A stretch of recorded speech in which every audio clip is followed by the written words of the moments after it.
If you love stories splashed with humor, mystery, comedy, adventure, suspense, romance, and supernatural mayhem, then you don't want to miss today's show. We have got an amazing guest today, and Charles is joining us in the studio. Don't go away, we will be right back.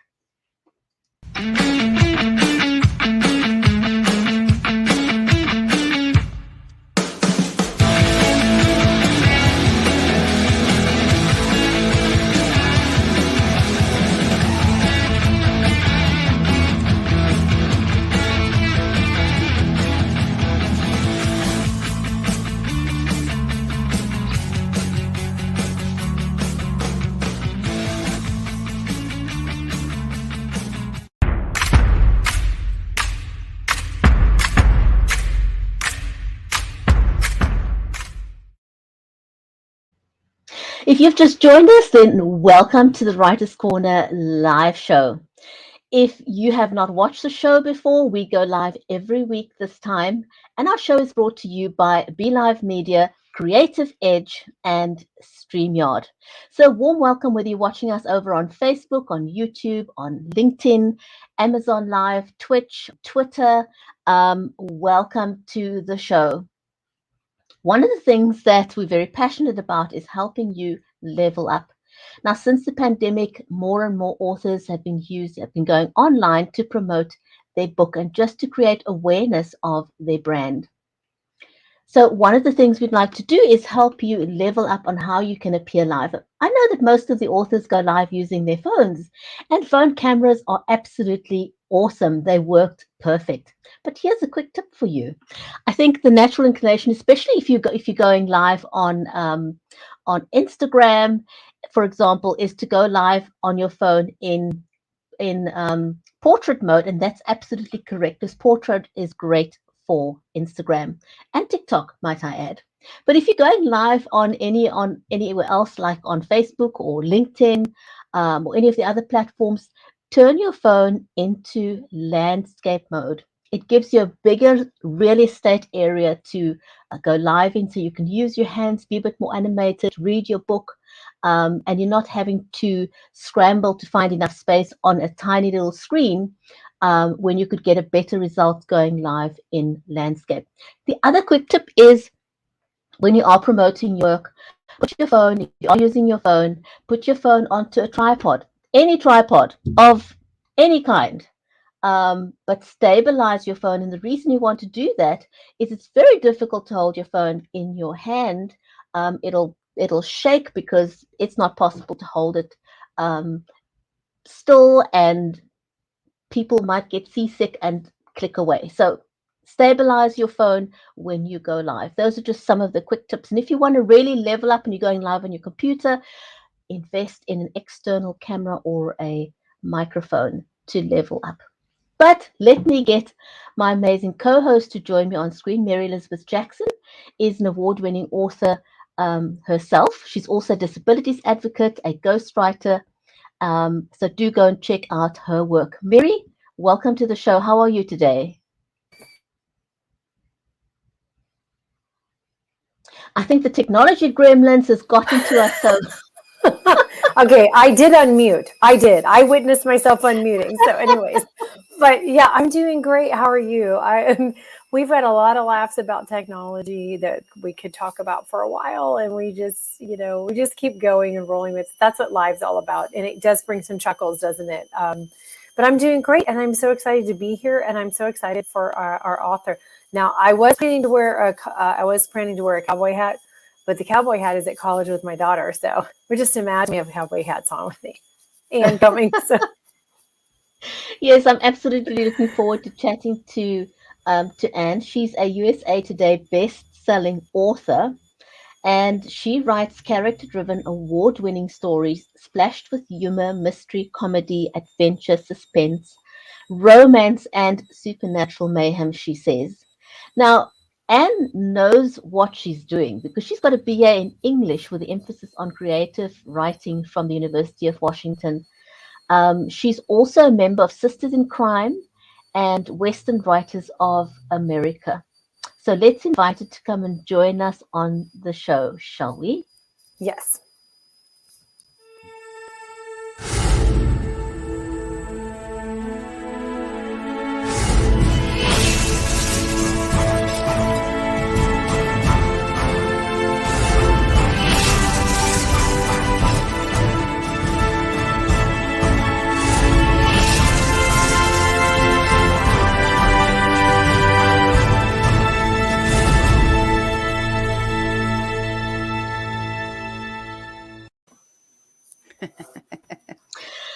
And welcome back. I'm saying welcome back because we've had you on the show before.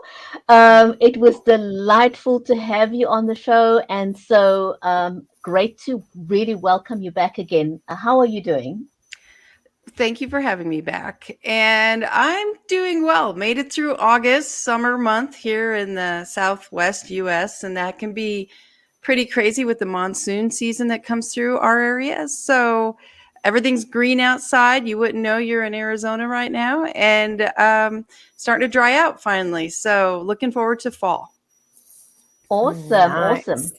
nice. Well, we're just going into Absolutely. summer in my part of the world here, and I just always, every single week, I get a kick of how out of how we are connected from all corners of the globe, through the internet. Thanks to the internet, sometimes it challenges us, but most of the times it connects us.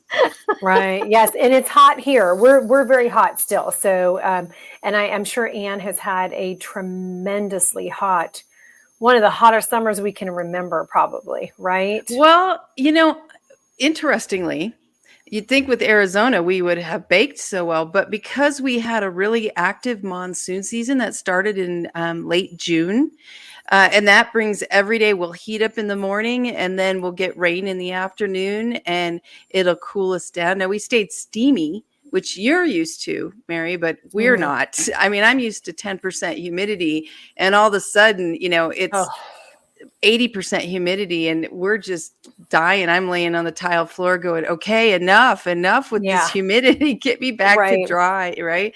But Right. we've not had, last year we hit up here in the mountains like 111. It was horrible. We're not used to that. This year we've barely topped 100. So it's been a really Oh, weird year for weather and how it's shifting around. The monsoon saved us, I think, from going too hot like so many did. yeah. And see, that's where we Wow. were. That's where we were for most of June, almost all of July was over 100, and it was just. I mean, we're still asking, where's the summer? Because we missed it. You can't go outside. You can't go swimming. You can't do anything because it's too hot. You can't send the kids out to play. So we kind of got gypped on a summer this year because it was just way too hot to do anything. You did. It's like a That's phoenix. crazy. Phoenix summers is most of the world's winters. So I have family and friends down there, and in the summer they stay inside all the time. But then come fall, winter, spring, they're out all the time. So they switch around in the summer. And that's kind of what you guys got, was like a desert summer there. You had to stay inside. Yeah, we Been sure did. crazy, been crazy. So, and those, for anyone watching the show today that's not familiar with the Jackrabbit series, can you give us just a little bit of an introduction to the series, and did you plan it to be a series from the get-go, or did that sort of happen once you got writing? Well, this series I started writing in the early 2000s, believe it or not. I kind of I had an idea, the first book came to me when I was down in Arizona visiting at that time. I lived in Washington, the state of Washington. And I had gone by a huge RV park and on our trip through Arizona. And I thought, wow, that is a fun idea, a fun setting for something to happen, mysteries, whatever. And that just kind of sat in my mind. Well, then I was playing a game of hangman with a friend at where I used to work. And yes, we weren't working at that point, but she put this thing up on the board, and it was supposed to be the Hounds of the Baskerville, I think it is. And I said, with the letters that were up, I said, Dance of the Winnebagos. And she said, what is that? And I said, I don't know, but I think it would make a great title for a book, don't you? And so using that and this whole idea for a mystery, adventure happening down in the Arizona desert at an RV park started.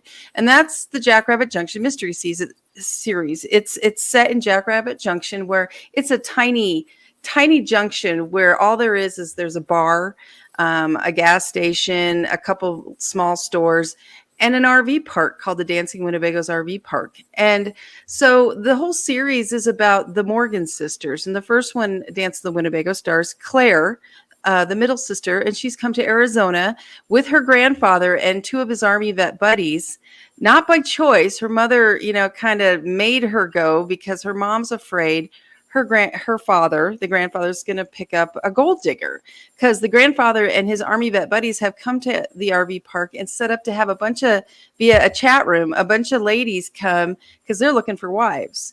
So Claire Morgan is in her mid-30s, and she's down there with her grandfather and his buddies, and they don't want her there. And she is supposed to try to stop him from finding a gold digger amongst all these crazy women coming and going. It's a fun time, wild women, I should say. So that's kind of the setup. And then while she's there trying to fit in, she finds a bone, a human leg bone, and when out walking the dog, and kind of gets started in the mystery, because that's Claire. She just kind of is jack of all trades. She's curious. She gets herself going, into stuff like this. And she starts trying to figure out whose leg bone this could be. And so that's kind of the start of the whole series. And then in book 2, her sister Kate, the youngest of the three, comes down, and Kate's the spoiled one. Everybody loves Kate. And so Claire's, dealing with her mom, who's also down there then. And there's more mysteries. There's more treasures being found, because it turns out that the RV park used to be owned by a guy named Joe Martino, who had a front of an antique business, but really he was a thief of thieves. He would move shipments of stolen goods, but then he'd also steal a little off the top and hide it in the desert for his own retirement. And so then he died about a year before the story starts, and his widow has been slowly sinking into debt due to health bills. And so here comes Claire, and she's curious, and there's all these treasures. And so that's kind of the whole gist of the series. It's a mixture of mystery and treasure hunt. I often think of it as an action adventure kind of thing, because we're always out looking for treasures, it seems like. And so then in the third book, the oldest sister, Veronica, comes down, and Veronica has her own problems. She's just recently divorced from a guy who's now in prison, who was laundering for some money for some big, bad, nasty guys. So here comes Ronnie. She's divorced. Her ex is now in prison. And because he has people after them, but they can't get to him, she's the next best thing. So she's got, hitmen and all this crazy stuff coming with her. So you throw it all together, and it's a crazy time down there in the Arizona desert, with a lot of fun characters, a lot of humor. That's what this series is big on humor. It's more character driven than, mystery type of driven stories. This is more about the characters, what they find, and how they get through stuff, and the family interactions. I love it. It's so interesting. I think as a writer, it's really fascinating, or a creator, what piques our interest to make us want to write something, or create a story, or write a movie, or write a song. It's so interesting, right? So people watching it's actually very inspirational to those of us who are creators, right? Because that's where we get a lot of our meat, and not of the bones, but the meat, so it's really kind of fascinating how that happens. Now you have a couple of series, and do these intertwine with each other? Because I know sometimes writers and authors do that, or they stand alone. Does the person need to read the first and the second and follow through the series? So I do. I have multiple other series. There's 5 that I have currently rolling along, and they do intertwine. I like to think of it, as you're building a whole world with separate little worlds, but you can cross over into each of the others. For example, the Deadwood Mystery series, in that world, it stars Violet Parker, and Violet Parker grew up in the house next to the Morgan sisters, who star in the Jackrabbit series. So they know each other. And the Morgan sisters' cousin, Natalie, is Violet's best friend in the Deadwood series. And Natalie's in the Deadwood series with Violet. So, Natalie will come down, the Morgan sisters will go up. And then I have a dig site mystery series set down in the Yucatan. And it's different dig sites. It's archaeology, adventure, mystery, supernatural. And one of the stars in that is Quint Parker, who is the brother of Violet Parker in the Deadwood series. So he'll show up there, or, things move around and you can see crossovers, and it's kind of fun. I always enjoy that as a viewer of series or a reader of series, when you know someone from another series and here they are showing up on screen. So yes. And then I have the Deadwood Undertaker series that my husband and I write together, which is a prequel back in the 1870s to the Deadwood mystery series. And because it's supernatural, there are a lot of characters that are in both. So you'll see someone from back then, and then you can see them now. Maybe they're a ghost, maybe they're a supernatural kind of being, but you can see them in both series, which is really fun too, to see back then what was going on and then present day.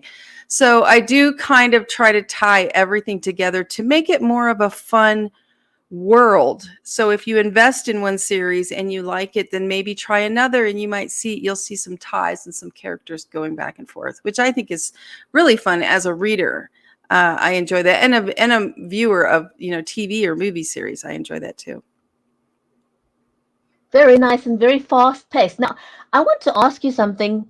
Your publishing journey is somewhat or a lot different from most other publishers or authors we've had on the show over the last 4 years, in that you've actually got your family involved. You co-write with your husband, and you've got this whole team going within your family to get published. Tell us a little bit about that and how that has worked for you.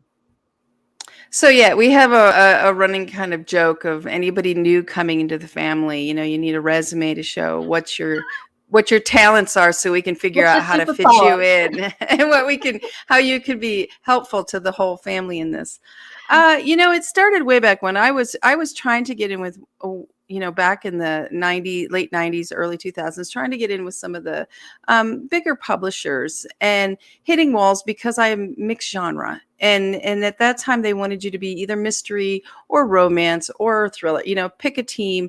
Don't be crossing the boundaries so much. Don't have 40% this, 30 and 30 or whatever percentage of the different genres. So when I was rejected during a final acquisition with one of the bigger publishers, my brother, who has always been an artist, drawing and painting and all kinds of fun stuff, he said to me, if you're going to do this with your own press, that your own publishing company you'll build or yourself, I would love to try my hand at doing some illustrations and maybe cover art for you. And so that's kind of how that got started. And he is the one, if you look at my covers, most all of them have his cover art. So you can see kind of the similarity, the branding that goes across the different series. Now we do make them different, but you can see, it's his art. And then my husband, who has done all parts of the business behind the scenes as well, including graphic artists. So he'll take the original art my brother hand draws or paints, whatever medium he uses. And then my husband will take it and scan it and then do the graphic artwork, all that goes into that. As well as, like I said, he's co-writing, this other series.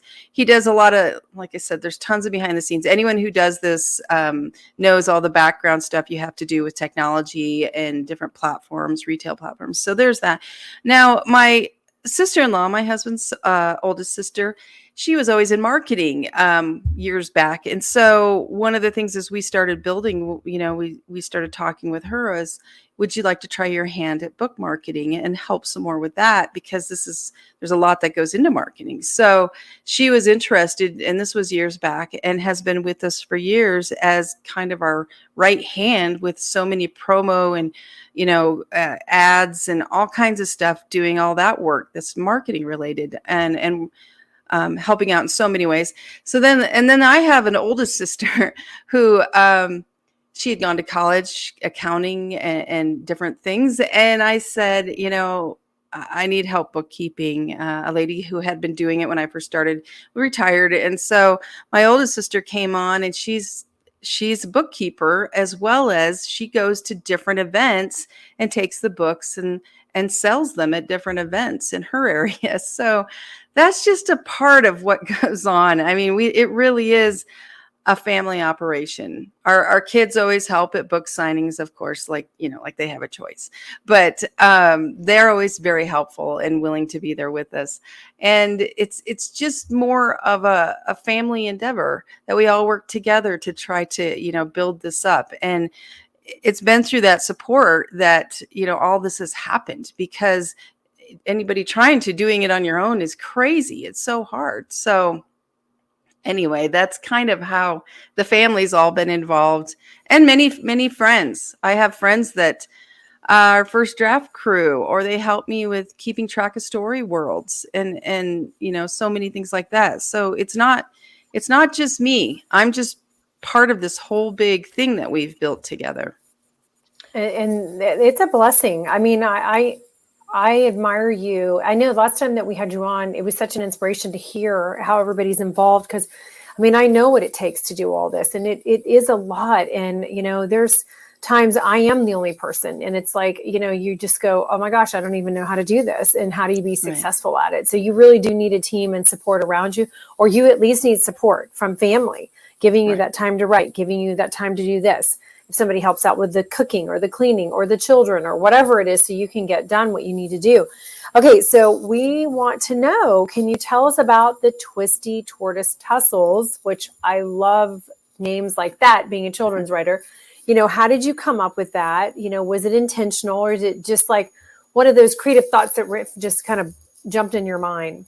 So I like to come up with titles before I write a book. I don't know why, but my brain wants to do that. It always wants the title first. And so when I was thinking about what I wanted to put into this story, I normally have 3 point of views, each of the sisters, maybe one more, maybe 4 in a story. But I knew I wanted to have 5 point of views in this story. And that's a lot for a book. Anyone who's, to get into the meat of each, subplot, that's a lot. So, and I wanted to do it so that I could twist each of their subplots together and wind them together in different ways, kind of braiding throughout the book into the end where, boom, you see how this all tied and everything, fun went together and all that kind of thing. So I knew I kind of wanted to twist things around. And I also wanted, with that many point of views and to keep it moving quickly, I wanted to have a lot of plot twists going on, twisting is here, twisting is there. We're going this way. Oh, we're turning this way. So Twisty was part of it. Now, Tortoise, if you look back through my other books, Dance of the Winnebagos, Jackrabbit Junction Jitters, The Great Jackalope Stampede, The Rowdy Coyote Rumble, In Cahoots with the Prickly Pear Posse, I like to use desert references in the titles. So tortoise, a desert tortoise, seemed good because in part, we're plodding along, even though we're twisting, turning and all the craziness. The story's still plodding along like kind of the tortoise.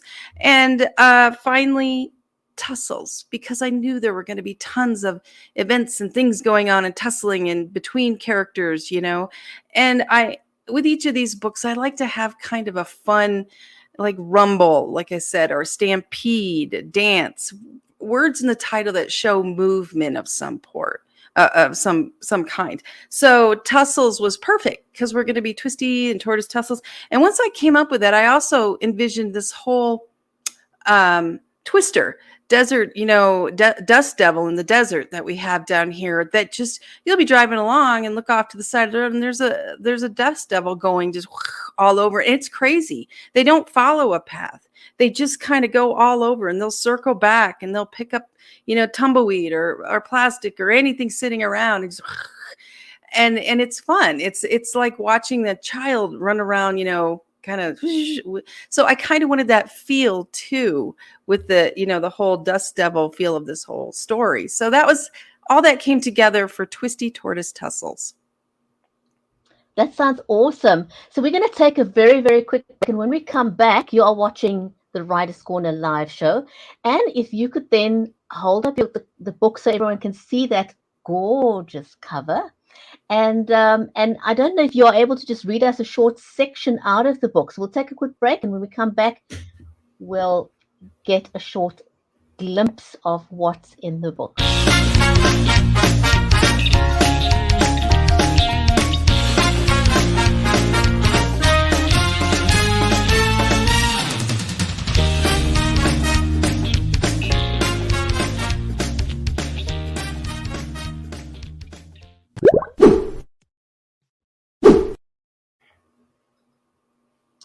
And welcome back to the Writer's Corner live show. And maybe if you could hold up the book, I'm going to put you on full screen so we can see that beautiful cover. And maybe if you could just read us a page out of the book, just so people can get an idea of what the book is about. Just sort of a page or so will be fantastic if you could, if you don't mind sharing that with us. Sure. Let's see if I can do it without glasses for now. We'll see how this goes. Hey. I'm getting old enough now that sometimes that works, sometimes it's not. I'll just read a few paragraphs out of the beginning of it, okay? Awesome. So it's chapter 1, Monday, January 28th in Yuccaville, Arizona.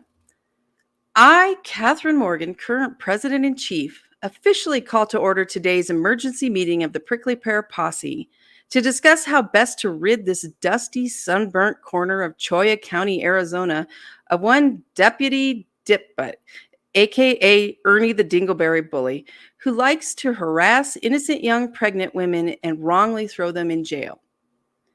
Claire Morgan frowned at her younger sister, who stood at the head of the table in the mule train diner with her chin raised high and her smile wide. Actually, Kate's smile was too wide. Deranged clowns looked less creepy. Hold on there, Cuckoo Kate. Claire held her hand up to stop this screwball train before it reached bullet speed. She'd been back in Jackrabbit Junction only a day after spending a few weeks in Tucson. She needed some time to catch her breath, for Christ's sake. Why are you president-in-chief? Kate jammed her hands on her hips, which made her pregnant belly more pronounced under her pink tunic. Her left eye twitched. Dang it, Claire. I warned you about calling me chubby or I did not say you're crazy, Kate cut in, motioning for Kate to lower her voice before half of the town of Yuccaville came to see what all the commotion was. As it was, they had the attention of several of the lunch eaters scattered around them, in spite of the late, great Johnny Nash singing loudly through the overhead speakers about how he could see clearly now that the rain was gone. I said cuckoo, as in one of those cute, slender birds that were sacred to Hera, the Greek goddess of women in childbirth and family, she explained, which I would like to add are all the things you should be focusing on at this precious time in your pregnancy, rather than a beady-eyed, crooked sheriff's deputy. Claire kept that last line to herself, having been witness multiple times to the wild effects of her sister's flip-flopping pregnancy hormones. All it took was one wrong word or look, and Dr. Jekyll morphed into Mr. Hyde, or rather Ms. Hyde. Then sanity took the first flight south, and Kate started foaming at the mouth. The wrinkles lining Kate's mob boss glare deepened as she looked over at Claire. You are a teller of untruths, Count Fibula, and your trousers have combusted. There, how's that for just a little bit? Sorry, I need more coffee to read at this time of the morning here, apparently. My lips were like, blah, blah, blah, blah. It's okay. I love it. I know. I wasn't on camera. We were off, but I was like this. So you drew me in. Oh, good. From reading. Yes. Like I just love it. I love the way you write. It's just amazing. And so, anyways, it's just so captivating. So what is next for you? So my husband and I are working on book 4 of the Deadwood Undertaker series called The Backside of Hades. It's action-packed, mixture of some supernatural, mixed with Old West, mixed with humor and all kinds of fun stuff. It's a wild roller coaster ride. And I think the readers are going to just love all this action. And so that one's coming out next, and we hope to have that out in October. And while that's going through that process of coming out, I'll be working on Deadwood Mystery Series number 13. And I have not locked down the title yet, but that is what will come out then next spring. Oh my gosh, so excited. Can't wait. That is awesome. Oh my goodness. Congratulations. Yes. Never a dull moment in your family by the looks of it. And we'll have to book you back onto the Writer's Corner live show for your next book.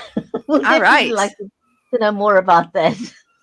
Oh yeah, that's The Backside of Hades is great. Yeah, I can't say enough to everybody. Oh man, it's so fun and action packed and just crazy, wild, fun times. So it's like basically this past summer, because that's what we called it. It was hotter than Hades. It was hotter than Hades. It was like, yeah, this is hotter than the gateway to Hades or something like that. That was like the statement up here all summer. So yes, exactly. Oh my goodness. So to all our viewers, thank you for joining us live. And if you're catching this on the replay, if you are watching us live right now and you are watching over on Amazon Live, all Anne's books are there, including the Twisty Tortoise Tussles. There, I got it right. I was practicing that. It is a tongue twister. It is. Absolutely. Go grab a copy of that book. It is available on Amazon. And we go live once a week at the same time every week. We've been doing that for over 4 years, and we'd love to see you back on the next show. And thank you so much for your time. Much appreciated. Thank you for sharing your latest book with us. And we look forward to inviting you back just as soon as your next book is released in October, you said, correct? Correct. Yes. Fantastic. We've got to get you on our schedule. Thanks, everyone. We'll see you back next week, same time, same place, with another episode of the Writer's Corner live show.